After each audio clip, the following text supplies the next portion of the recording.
Bom dia, irmãos. Um lindo dia que o Senhor nos regala para poder aprender um pouco mais de tudo aquilo que Ele tem a nos ensinar.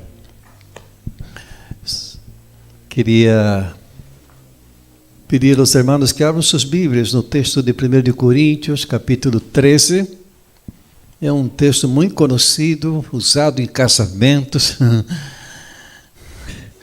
Interessante que uma vez estávamos fazendo um evangelismo em hospital regional, na Cara Poçada, e ali na parte de fora, um senhor, quando fui falar com ele sobre Jesus, e ele disse, eu conosco, eu sei de memória o texto de 1 Coríntios 13, e começou a me dizer de uma forma como poesia, né?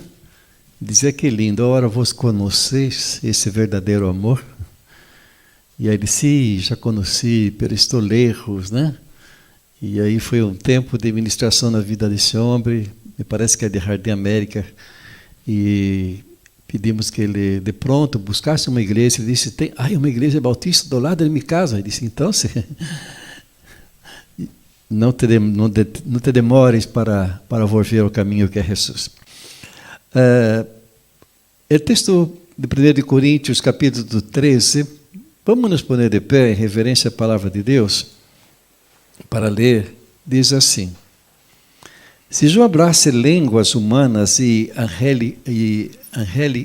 angélicas e não tenho amor, vengo a ser como metal que ressuena, o símbolo que retinha. E se tivesse profecia e entendesse todos os mistérios e toda a ciência, e se tivesse toda a fé, de tal maneira que transladasse os montes, e não tenho amor, nada sou. E se repartisse todos os meus bens para dar de comer aos pobres, e se entregasse meu corpo para ser queimado, e não tenho amor, de nada me serve. O amor é sofrido, é benigno, o amor não tem envidia, o amor não é jactancioso, não se envanece, não faz nada indevido, não busca o sujo, não se irrita, não guarda rancor. Não se goza da injustiça, mas se goza da verdade. Todo lo sofre, todo lo crê, todo lo espera, todo lo suporta. O amor nunca deixa de ser, pero as profecias se acabarão, e cessarão as línguas, e a ciência acabará. Porque em parte conhecemos e em parte profetizamos, mas quando venga o perfeito, então o que é em parte se acabará. Quando eu era ninho, hablava como ninho, pensava como ninho, juzgava como ninho, mas quando já fui homem, deixei de lo que era de ninho. Agora vemos por espejo, escuramente, mas então veremos cara a cara. Agora conosco em parte, pero então conocerei como fui conhecido. E agora permanecem na fé, a esperança e o amor.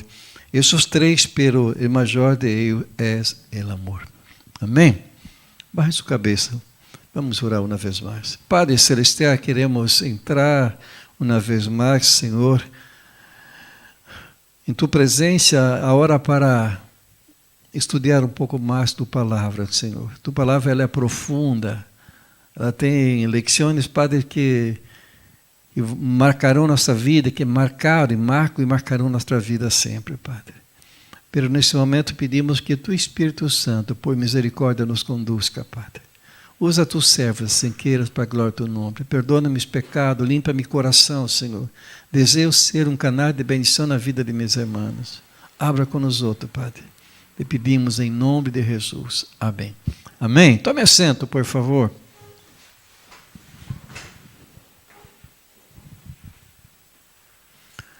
Como disse no início desse sermão, um sermão de casamento, né? Muitos pastores usam para realizar casamento. Pero ele é muito mais do que casamento. Ele habla de um amor de Deus, um amor ágape, né? 1 Coríntios é uma carta escrita por el apóstolo Paulo. E Paulo foi um apóstolo de Jesus Cristo, como ele mesmo disse em 1 Coríntios 1, né? chamado por la vontade de Deus para ser apóstolo de Cristo Jesus, disse ele. Essa carta, então, era dirigida à igreja de Corinto, e ela foi escrita no ano de 57 a 54 a.C. em Éfeso. O propósito de Pablo, ao escrever essa carta, era doble, tinha doble propósito. A igreja a separar-se de erro e desordem moral e questionar algumas questões específicas, né, que estavam ali causando um transtorno, né, onde eles se empoderavam porque tinham dons espirituais e assim pensavam que eram melhor que os demais. Concretamente, em capítulo 13, Pablo, ele habla de amor, e ele chama esse amor do caminho mais excelente. Então, se a igreja de Coríntios enfrentou muitos problemas, enfrentava na época muitos problemas de divisão, desamor, soberbia, havia um partidismo, alguns com Pablo e outros com Apolo. Te acorda desse texto, né? Que havia esse juego entre algum grupo dentro da igreja. Alguns diziam sou de Pablo e outros de Apolo. E se formaram conflitos, problemas de moralidade. Os líderes estavam interessados em dinheiro mais que em serviço, né? Algo muito parecido que hoje vemos por aí, né, em algumas igrejas. Decidiram que Pablo não era apóstolo, né?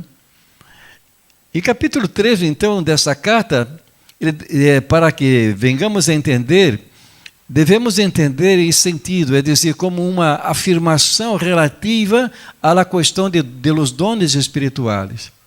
Pablo, então, se envolve contra os falsos conceitos que tinha a comunidade sobre os dons, como a profecia, falar em língua, falar em línguas, e por em cima de todo está o amor, observa o apóstolo Pablo. Em consequência, o capítulo 13, irmãos, deve entender-se em contexto de 1 Coríntios 12, do capítulo 12 e o capítulo 14. Todo o complexo habla de dons. E o capítulo 13, sin embargo, revela o ponto culminante dessa teologia de Pablo com respeito aos dons espirituais e se destaca aos outros dones. Não por sua construção em linguagem poética, sino por seu contenido, é dizer, por el amor verdadeiro. Em esse extrato da carta, então, se o apóstolo Pablo señala e descreve o amor como algo muito superior aos dons espirituais mencionado no capítulo anterior, que os coríntios tinham em alta estima, né, como falar em língua, profecia e outras coisas mais. Realmente eles tiveram logros admiráveis na comunidade. A comunidade queria, né? Chamava a atenção da comunidade. Uau, que diferente eles são! Eles falam uma língua de Los Angeles, né? Pero sua posição é muito mais baixa que a do amor. Só o amor pode ser verdadeiro significado a todo o que sucede na comunidade e também aos dons espirituais, dizia Pablo. Só através do amor contribuirá o bem à comunidade. De nada basta falar línguas distintas, línguas estranhas. De nada basta profetizar se nós outros, na prática, não profetizamos o amor. E Pablo empieza a combater isso com muita força. Ele vai dizer no capítulo 13 que esse amor não é uma virtude como a demais, como se suponia em Coríntios, sino o amor em total perfeição. Era esse amor que ele estava dizendo, que traz consigo o signo da perfeição de Deus. E esse sentido do amor é a única medida que pode mostrar se algo sucede no Espírito de Cristo ou não. Pablo estava dizendo, quando vos caminha com Cristo, quando Cristo é tu Senhor e tu Salvador, já não ama mais com um amor filéu ou com um amor extraordinário, ele vai amar com um amor ágape. Esse amor que Cristo mostrou na cruz por nós outros, esse amor de Deus, que mira para nós outros com tantos defeitos, com tantas coisas que fazemos malas, pero sigue nos amando e nada pode cambiar esse amor. Pero o que fazemos nós outros? Quando nosso irmão não disse o que nós outros queríamos escutar, ou quando nosso irmão não faz aquilo que nós outros queríamos que ele pudesse fazer, o que nós fazemos? Nós outros já dissemos, não é tão bom assim, né? Já empeço a frenar um pouco a minha proximidade com ele, né? E o que Paulo estava dizendo é que quando caminhamos com Cristo, Cristo nos invita a amar como Deus nos amou. E isso eles não entendiam. Então Pablo busca no capítulo 13 levar a sua comunidade de regresso ao centro do Evangelho, que é a cruz e a ressurreição de Cristo, em hecho em que Deus revelou todo o seu amor hacia a sua criatura. De hecho, esta é a intenção de toda essa carta do capítulo 13. Por isso Pablo habla decisivamente de mensagem da cruz ao início de sua epístola, fazendo-la culminar com o capítulo 15. Pablo devia ser isto porque em Corinto havia peligro de que outras coisas, por exemplo, falar línguas e outros dones, foram considerados mais importantes que o Evangelho mesmo. Em outras palavras, se estavam desvaluando a palavra da cruz. Isso é um perigo quando começamos a inventar coisas e a gente lhe gosta dessas coisas e essas coisas começam a ocupar o lugar de Deus, o centro, como centro, e sacamos Deus do centro. Isso é perigoso. E Pablo estava vendo isso. Pelos irmãos não viam isso porque a igreja estava cheia de gente, mas era gente que estava totalmente equivocada com relação ao crescimento espiritual. Toda a primeira carta, então, aos Coríntios, irmãos, é, portanto, uma exortação à comunidade cristiana de Corinto a volver ao centro da mensagem do Evangelho. E capítulo 3 assume em esta búsqueda uma posição destacada. Só o amor é capaz de preservar o significado da cruz e da ressurreição de Jesus Cristo. Por isso que um dos símbolos do cristianismo é a cruz, né? Amor em la horizontal e o amor na vertical. É impossível dizer que amamos a Deus se não amamos nossos irmãos. Pero muitas vezes nós outros passamos por arriba desse texto bíblico e dizemos, não, eu tenho um bom relacionamento com Deus, mas meu relacionamento com Deus deve refletir em meu relacionamento com meu irmão. Pero quem é meu irmão? O mais próximo de ti. Quem é meu irmão? Minha família? Meu irmão da minha comunidade de fé é próximo, diz o texto bíblico. Então, essa história é uma das mais hermosas, pero ao mesmo tempo cria conflito entre as pessoas, porque o amor ha sido mal interpretado e desencaminado e muito mal aplicado. Esse passagem se usa a palavra amor e provém da palavra agape ou agapo, né? Usada em grego, original do Novo Testamento. Assim, obra o amor bíblico para todos, obra o amor bíblico para a família, para os amigos, para as parejas, para os irmãos em Cristo. Imagine uma comunidade de fé onde isso fosse tão visível e tão praticado. Como seria? Seria como a igreja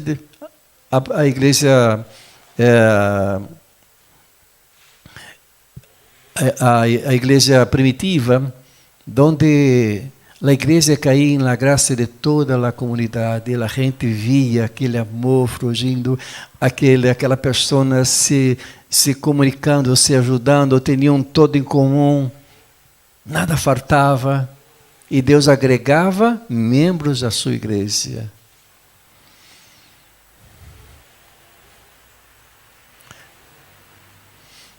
Então, se nos ha ensinado aquele amor, muitas vezes se ensinaram, né, quando nós éramos ninhos e adolescentes, e até hoje ensinam que amor é um sentimento. Para amar minha irmã, eu necessito sentir, né? Pero aí nos equivocamos. Porque a Bíblia nos ensina que amor verdadeiro, e amor não é um sentimento, nem emoções. Amor é uma decisão. Porque Deus amou o mundo de uma maneira tal que enviou seu Hijo unigênito. Deus decidiu amar a mim e amar a você. Então, se não importa o que diga, o que creia, o que haga, estou arruinado sem amor. Os 3 versículos iniciais, versículo 1 e versículo 3, apresentam formulações paralelas e muito similares. Querem acentuar a função clave desse amor que Pablo estava ensinando. Se não há amor, não há nada, e eu personalmente tampouco sou nada sem amor. Essas declarações se lançam diretamente contra os irmãos de Corinto. E todo o que fazem os coríntios, já seja hablar em línguas ou grandes conhecimentos, ou uma fé imensa e hasta o sacrifício da própria vida, de nada vale se não há amor, porque é a actuação de quem ha perdido o centro do evangelho quando atua dessa forma. Pablo então se empieza enfatizando a importância desse amor em todos os aspectos da vida, afirmando que incluso se alguém tem grandes dons espirituais ou realiza grandes obras, sem amor não é nada. E logo lhe proporciona uma descrição detalhada do amor, enfatizando que esse amor deve ser paciente, esse amor deve ser amável, não envidioso, nem arrogante, nem orgulhoso, nem grosseiro, não egoísta, nem quando atua com falsidade. Não deve ser um amor que leva as pessoas a estar enojadas e não leva a conta de los errores. O amor também se alegra em la verdade, e sempre protege, sempre confia, sempre espera e sempre persevera. Imagina se os matrimônios aplicassem isto em suas relações. Como seria? Os filhos cresceriam vendo tudo isso e seriam bendecidos. Imagina-te se na nossa relação de família, entre irmãos, padres, cunhado, cunhada, praticássemos esse amor predicado por Pablo. Como seria? Seria distinto, totalmente distinto. Então, se Pablo ele vai enfatizando que o amor é a maior de todas as virtudes e que durará para sempre, incluso quando outros dons e habilidades desapareçam, o amor sigue sendo.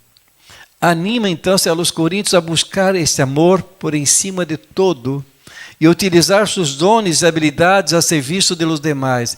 Ele vai destacar que o amor não é só um sentimento, sino uma ação e que é possível elegir amar incluso em circunstâncias difíceis. Não sei se já ocorreu contigo, quando queremos praticar esse amor, né? E Deus parece que nos mostra situações para que venhamos a praticar e para sentir como vamos reaccionar frente a isto. Comigo, às vezes, já aconteceu umas vezes assim. Disse, sim, Deus, eu quero praticar esse amor. E me surge uma situação. Alguém me chama ou alguém me manda mensagem dizendo que necessita. E aí é uma luta. Vou ou não vou? Vou ou não vou, né? Qual é a prioridade? A prioridade é minha família, a prioridade é o que estou fazendo agora, ou é servir essa pessoa? Né? É uma luta constante que temos, irmãos. Mas quando nós outros entendemos que nesse processo de santificação que estamos vivendo, Deus ele quer que nós outros venhamos a provar desse amor e praticar esse amor também. Um amor que larga tudo, deixa tudo para ajudar, para ser de bendição, para ser canal de bendição na vida de outras pessoas. Né? Uma vez nós outros desafiamos nossos jovens lá em Curitiba, em São José dos Pinhais, E havia um frio, uma noite fria. E saímos pela casa entregar sopa, entregar sanduíche. E havíamos ministrado aos jovens sobre esse tema de amor, né? E aí encontramos alguns drogaditos, entregamos. E havia um drogadito que estava temblando de frio. E um dos chicos que estavam com nós outros, e não era de uma família rica, não, mas tinha uma campeira hermosa que ele trabalhou e guardou para comprar. Ele saca a campeira e diz, é suja. E nós outros acá dizem, uau, que louco. Quizás esse chico vai vender essa campeira para se drogar. É o primeiro que passava em nossa cabeça, sabe? Pero ele não, ele atuou, né? Não importa. Mas naquele momento, ele atuou. O amor dele não era somente teoria, mas ele praticou também esse amor, né? E como nós outros somos levados como aqueles discípulos de Jesus, quando a mulher lavou os pés de Jesus com aquele perfume caro, né? E enxugou os pés de Jesus com seus cabelos, né? Como nós outros somos levados a pensar de uma forma totalmente diferente daquilo que Jesus queria que pensássemos. Na descrição de Pablo, então, no capítulo 4 a 7, ele diz, não reduz o amor aos sentimentos baratos ou actos mecânicos. Isso não é amor.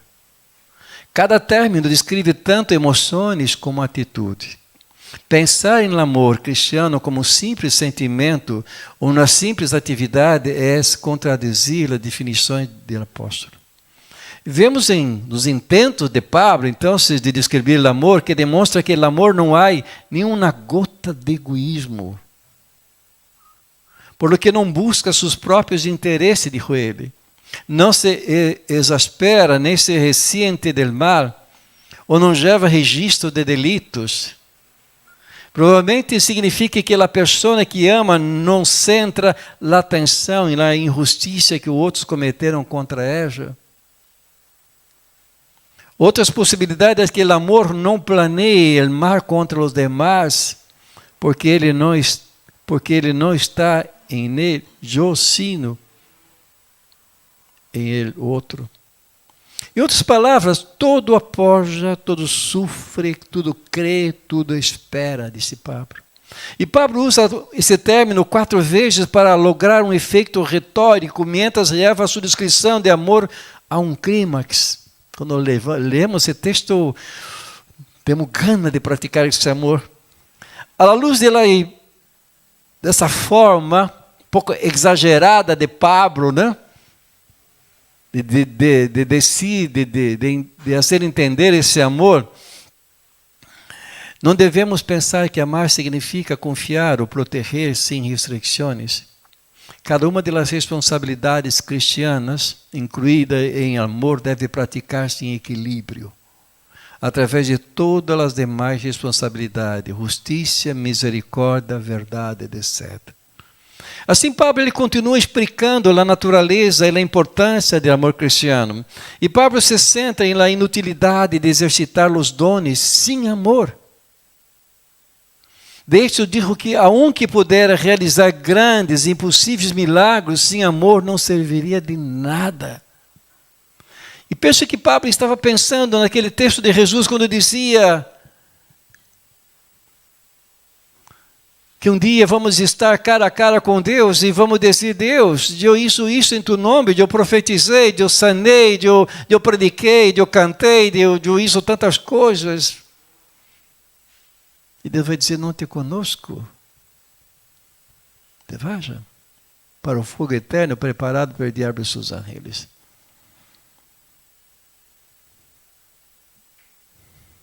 Lamentavelmente, o amor hoje em dia parece ser algo muito comum. É muito fácil dizer eu te amo, né? Os ninhos dizem assim, né? Linda abre isso para nós outros muitas vezes durante o dia. E ela espera que nós outros lhe respondamos também da mesma forma.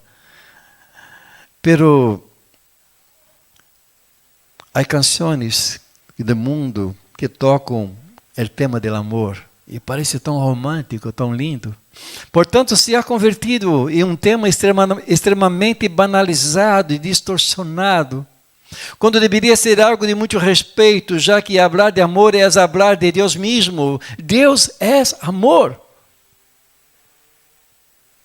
Para falar de amor verdadeiro, é necessário deixar de lado, em primeiro lugar, as ações distorcionadas e enfermizadas do diabo, que adotam a bela aparência de amor, pelo que são formas enfermizas e malvadas de encarcerar o ser humano durante muitos anos, como nós outros temos vistos. O amor que apresenta o mundo é uma forma de mascarar e chantagear emocionalmente. Era um abuso de poder, os sentimentos, é um sentimentalismo ridículo muitas vezes. É o desejo de dominar ou subjugar aos demais, manipular-se uns aos outros, poner peso da preocupação sobre os ombros de quem ama e de quem é amado, desprotegendo uma vida como consequência de preocupações descontroladas, de desejos carnais ou simples atração físicas, dependências emocionais, celos, condutas possessivas que incluso generam impulsos homicidas e um grado extremo de incontrolabilidade e outras malas atitudes que só traem dolor e opressão. Pero donde há respeito, há amor. Donde está presente as qualidades escritas anteriormente em 1 Coríntios 13, 4 e 7, há amor. E donde há esse tipo de amor, allí está Deus actuando, porque Deus é amor. O amor não é romance, irmãos. É um erro pensar assim. O verdadeiro amor foi demonstrado em la cruz, e para chegar allí necessitamos crescer. Amar, esse amor ágape, requer madurez de nossa parte.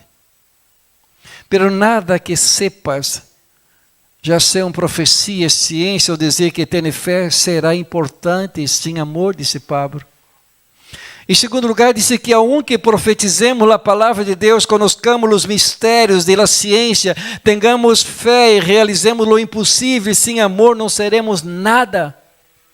Por isso Jesus dijo em los Evangelhos, aqueles que afinal de los tempos reclamam o direito de estar em céu, simplesmente porque realizaram curações, profetizaram em seu nome, ele diz: apartai-os, hacedores de iniquidade, nunca os conheci. Mateus 7, 23. Porque se ele rasgo de semelhança com ele, não podemos, sem esse rasgo de semelhança com ele, não podemos ser reconhecidos como sujos. O diabo também cura. O diabo também profetiza, mas não sabe amar. Porque somente Deus é amor. Nada de lo que creias importará sem amor. Era isso que Paulo estava dizendo à igreja de Corinto. E se não vives uma vida de amor, nada de lo que comparte, regalas, importará. Versículo 3 do texto em que leemos, diz: se dera todo o que tenho a los pobres e aptos a sacrificar mi corpo, podia estar orgulhoso dele, pero se não houvera amado a los demais, nada haveria ganado. Lamentavelmente vemos que o amor não sempre é a motivação para dar. Há muita gente que dá pensando em algo como um câmbio, né? Algumas pessoas dão solo para devolver, ou por culpa, ou por controle, ou por prestígio. Pode dar por muitas razões, pero a Bíblia diz que se não lo hace por amor, nada de lo que das sirve. Aunque distribuamos nossos bens aos pobres e hagamos sacrifício com nossos próprios corpos como prova de amor, se o verdadeiro amor não está em nós outros, nada nos beneficiará. Isto não nos garantizará um lugar em céu, nem na aprovação de Deus, irmãos. Então, se podemos resumir essas três condições da seguinte maneira: não tem sentido falar bejamente, não tem sentido realizar milagres em seu nome, ou profetizar sua palavra, e não tem sentido praticar sacrifício ou boas obras. Nenhuma dessas coisas não garantiza, não recompensa a participação no reino dos céus. Muita gente pode estar equivocada.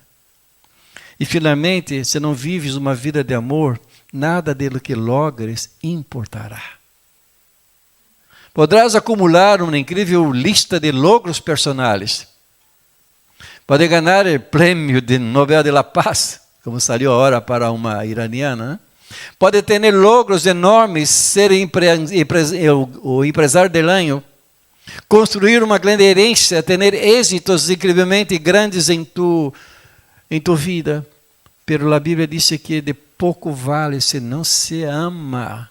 Que levamos quando morimos, irmãos? Nada. Nem a roupa que queremos muitas vezes usar naquele dia, né? Muitas vezes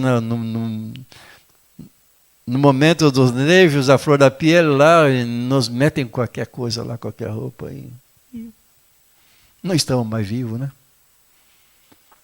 Não levamos nada. A evidência de um verdadeiro crente é que mostra um amor real hacia seus irmãos. E não nos referimos a um amor externo, de abraço, sino um amor sacrificial. Um amor que vai mais allá de um amor bíblico. Este é o caminho direto, onde a igreja será conhecida por todos, por sua doutrina bíblica, quando pratica, quando exerce esse amor verdadeiro de acordo com as Escrituras. De nada vale nós outros ter uma doutrina, se não praticamos o amor. O amor bíblico tem como objeto a Deus.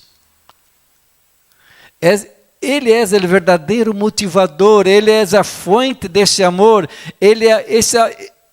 O amor é fruto do Espírito Santo, conforme conhecemos em Gálatas 5:22, e não está dirigido hacia o mundo, nem hacia as coisas do mundo, os desejos de los ojos, os desejos da carne, a vanagloria da vida, como disse 1 de Juan 2. O máximo exemplo de amor de Deus é Jesus Cristo, que disse: um mandamento novo vos dou, que nos amemos uns a outros, como eu los he amado, que também se ame uns a outros.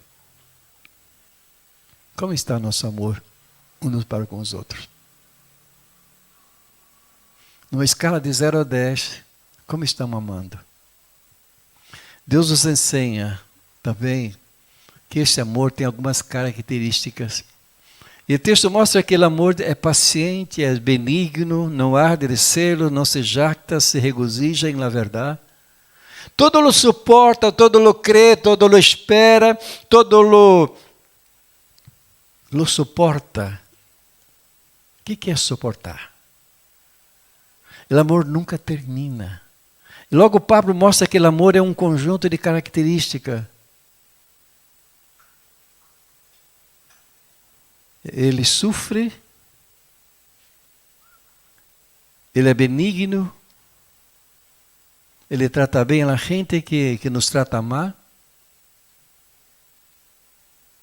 O amor não é envidioso, não se trata a si mesmo à ligeira, nem se envanece. E ele vai seguindo com esse relato, e esse amor proporciona, ele vai proporcionar um câmbio tão grande na vida das pessoas que amam dessa forma, que a igreja, que a comunidade de fé passa a ser vista por mais pequena que seja.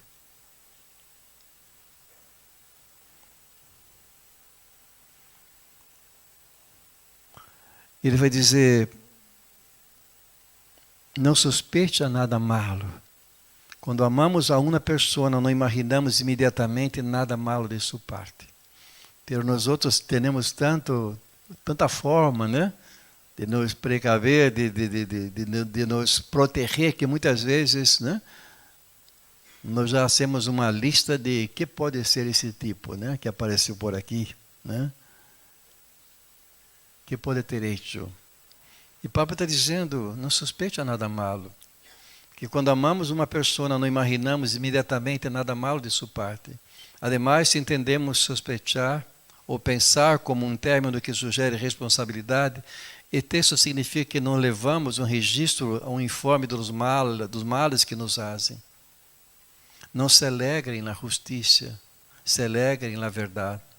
O amor não se comprasse em absoluto com o mal. Os que amam não se alegram quando um irmão ou uma irmã cai. Ao contrário, o amor se comprasse em todo o que expressa o Evangelho, tanto em palavras como em obras. Todo sofre, todo crê, todo espera e apoia. E o significado dessa palavra, suporte, é que o amor é o fundamento de todos os actos que agradam a Deus.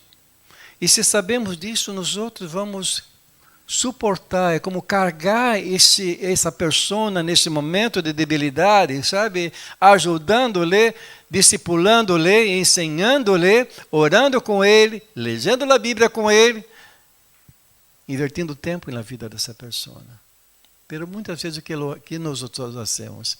Simplesmente fazemos um X assim e eliminamos completamente de nossas listas. Nunca desista de uma pessoa, porque por essa pessoa Deus enviou a Jesus a morrer por ele também. E Deus espera que nós outros pratiquemos esse amor. E na última parte do capítulo, o Pablo vai recordar que todo está sujeito à transformação. Especialmente o nosso tempo apresenta exemplos surpreendentes nesse sentido. Isso não é só em setor técnico ou de comunicações, tudo se vai se transformando. Também em campo de conhecimento teológico, o tecnológico também vão se transformando. Em 3 ou 4 décadas, muitas correntes teológicas han desfilado por em cenário mundial como a verdadeira, como o grande câmbio que o mundo necessitava. Por suposto, tudo isso sucede na busca da verdade. Pero sigue sendo um sinal de que todo o que criamos é transitório. Já sejam nossas ideias mais sublimes ou as melhores situações da vida que logramos, todo é transitório. A beleza é transitória. A força é transitória. Não há nada duradouro neste mundo ao que um ser humano pode aferrar-se. E aí ele termina a fé e a esperança. Em Brasil há um dito que a esperança é o último que morre. Né? Também a esperança são passageiros. Só o amor tem validez absoluta. Pratiquemos o amor. Devemos então se demitir sabendo que todas as obras humanas são perecedeiras, irmãos. De algum modo, resulta que pode ser governada por el amor. Esse amor vem de Deus e regalado a nós outros. Esse amor de Deus vindo para transformar todo o nosso entorno. Isso diferença em o passado, esse amor isso diferença a hora e no futuro e hará diferença a hora em presente e hará diferença também no futuro. Já que és uma realidade escatológica que não conhece limite de tempo, és Deus mesmo vivendo em nós outros. E Pablo ele tenta abrir a mente dos irmãos de Corinto e dizer, irmãos, parece que vocês viram no processo de evangelho, sabe, o tema de dones, como fosse assim, um lamier, né? E as abelhas estavam ali produzindo.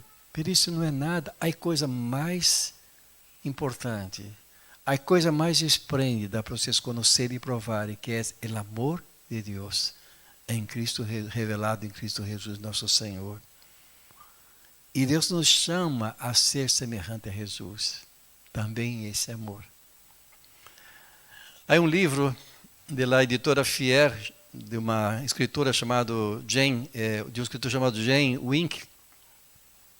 Ele diz assim, aunque nossa noção trivial de amor é uma emoção que se deve experimentar, o ágape é um acto de vontade.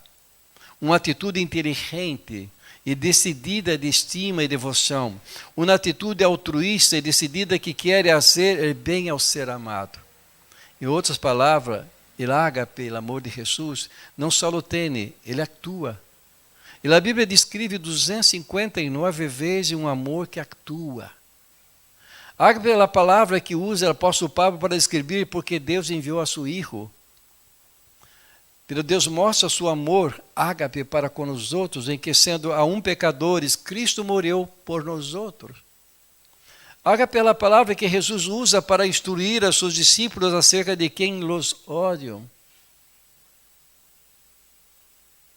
Te acorda de Pedro? 3 vezes Jesus pergunta para tu me amas, tu me amas. Aí quando Pedro entende, o amor sacrificial, tu sabes que te amo. E Jesus então se diz, agora sim, apacenta minhas ovelhas.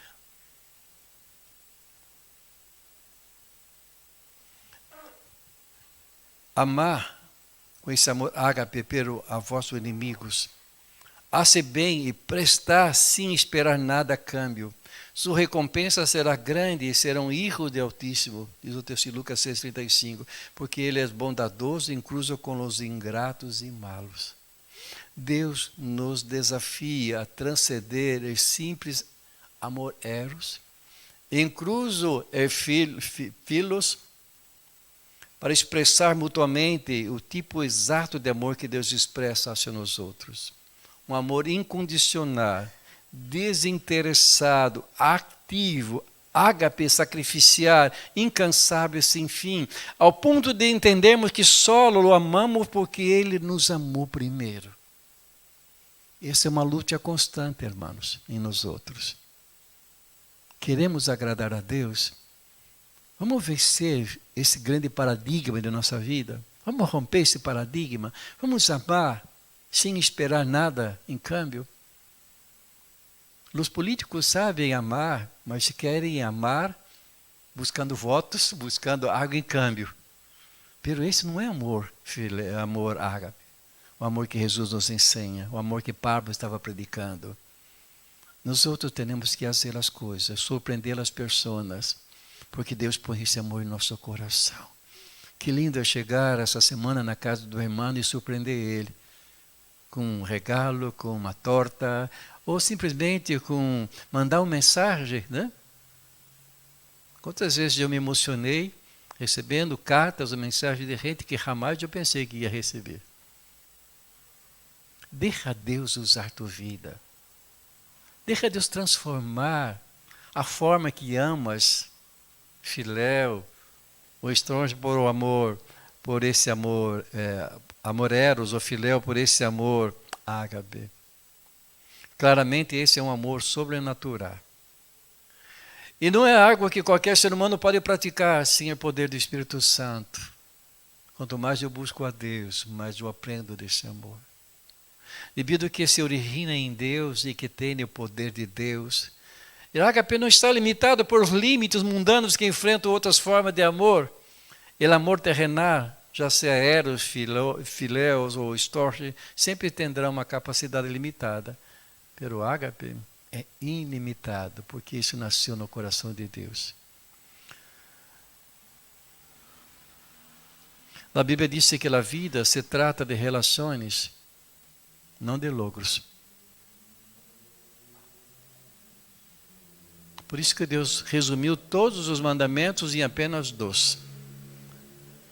Amarás o Senhor teu Deus de todo o teu coração e o teu próximo como a ti mesmo. Por isso que a cruz tem esse significado. Amar na vertical e amar na horizontal. É tão simples como isto. Pode ter a eloquência de um orador, você pode ter o conhecimento de um gênio, a fé de um hacedor de milagros, a generosidade de um filântropo, ou os logos de uma estrela. Pero se não tem amor em tu coração, de nada vale, disse Pablo. Isso não conta. O único que importa a Deus é isto: lo amas a Ele e ama tu próximo. Pastor, estou muito bem amando a Deus. Pelo próximo, eu estou aí numa escala de 2 ou 3. Grande desafio para essa semana é praticar esse amor com o próximo. Um dia tu morirás e estarás delante de Deus. Quando Deus vai avaliar a tua vida, não mirará tua conta bancária, tua lista de logos, nem tuas qualificações. Não lhe importarão todos os seus troféus esportivos, não mirará tuas recomendações, nem teu currículo vital. Deus avaliará a tua vida, basando-se em as relações, como você relacionasse com aquelas pessoas que Deus amou de uma maneira tal. E a grande pergunta é, quanto me amaste a mim e a outras pessoas? Esse é o visa de entrada em céu. Quanto me amaste? Nós outros podemos dizer, me arrependi, entreguei minha vida para Jesus, mas se eu não pratico isto, de nada serve. Ele pergunta, quanto me amaste? E quanto amaste outras pessoas? Esse é o grande mandamento. Has amado a Deus com todo o teu coração e tu próximo como a ti mesmo.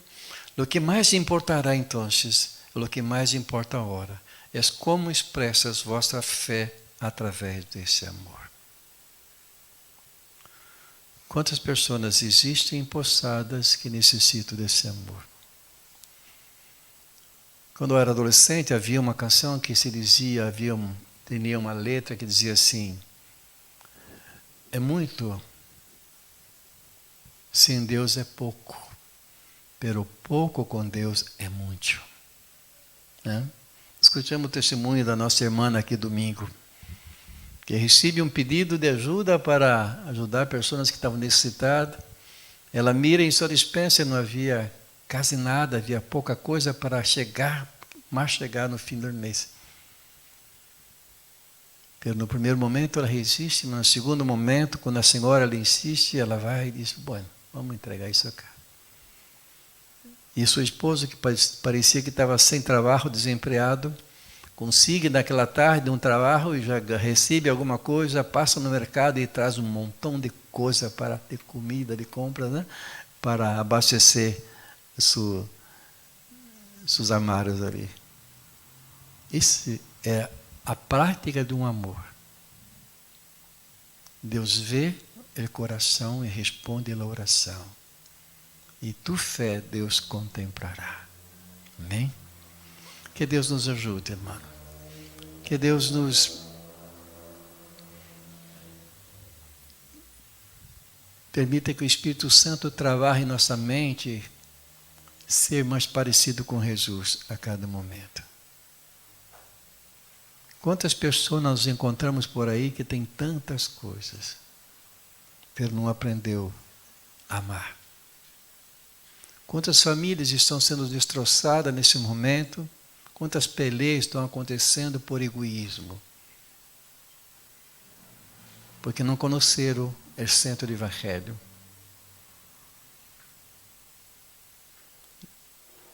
Quantos esposos maltratam suas esposas, quantas esposas estão maltratando seus esposos, quantos filhos estão maltratando seus padres,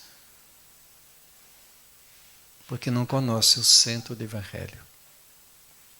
E Pablo, mais adiante, ele vai descer também, né? Marido, ame suas mulheres, suas esposas. E como é esse amor? Ágape, como Cristo amou sua igreja, a ponto de, se for necessário, morrer por ela. Pelo que a maioria dos homens fazem hoje? Primeira reclamação, primeira queixa da mulher, né? Já separa. Não deve ser assim. Devemos praticar esse amor. Como é difícil. Com nossas forças, nós outros não conseguimos. Mas sob a orientação do Espírito Santo de Deus, com o poder de Deus, nós conseguiremos. Amém? Vamos nos poner de pé, vamos orar.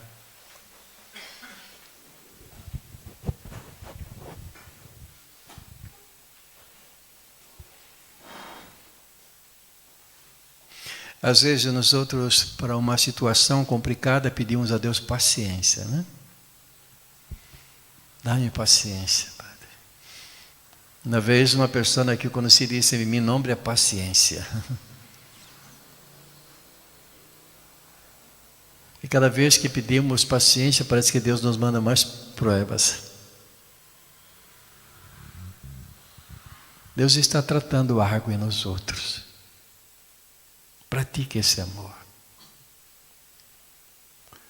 Praticar esse amor não é simplesmente ser um tonto, né? O Pablo diz tudo com equilíbrio. Nós outros conhecemos pessoas que não querem ser amadas. Querem receber. Nós outros temos que dar e ensinar essas pessoas também a compartilhar esse amor. Que Deus nos ajude a ser uma igreja que ame. Que a comunidade aí fora possa dizer: mirar como eles são. Que a prioridade seja que passem a ser as coisas que permanecem e não a que perecem. Amém? Vamos orar.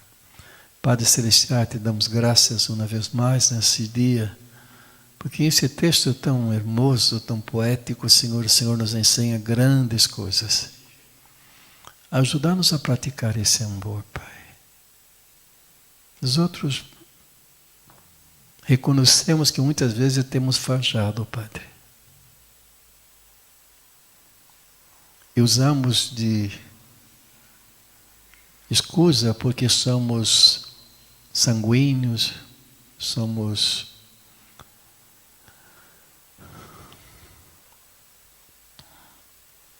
nerviosos, não temos sangue fria. Padre, ajuda-nos a entender de uma vez por toda que corre em nossas venas é sangue de Cristo Jesus, não mais sangue nosso. A velha natureza já se foi, Padre, se quedou para trás. Agora tu que vive nos outros. Assim, Padre, como enfrentaste situações do passado e seguiste amando as pessoas, ajudar-nos, por favor. Te necessitamos, Padre.